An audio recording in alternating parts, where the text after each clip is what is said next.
தினமும் நாம் நடக்க வேண்டிய வழியை காண்பிப்பவர் அவர். நாம் அந்த வேத வசனங்களை தினசரி வாதித்து நாம் நம்முடைய வாழ்க்கையிலே அபியாசப்படுத்திக் கொள்ளும் பொழுது நம்முடைய வாழ்க்கையிலே நாம் நடக்கக்கூடிய ஒவ்வொரு நாளும் வழியை ஆண்டவர் காண்பிப்பார். இப்படித்தான் கடந்த பல ஆண்டுகளுக்கு முன்பாக என்னுடைய வாழ்க்கையிலே நான் தொழிலிலே நஷ்டப்பட்டு இனி நமக்கு தொழில் வேண்டாம் என்று சொல்லி நினைத்த நாட்கள்.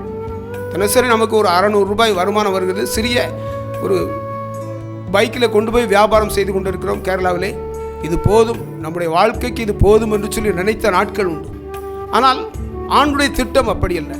அவர் நம்மை ஒரு பெரிய வியாபாரியாக மாற்ற வேண்டும் என்று சொல்வது அவருடைய திட்டம்.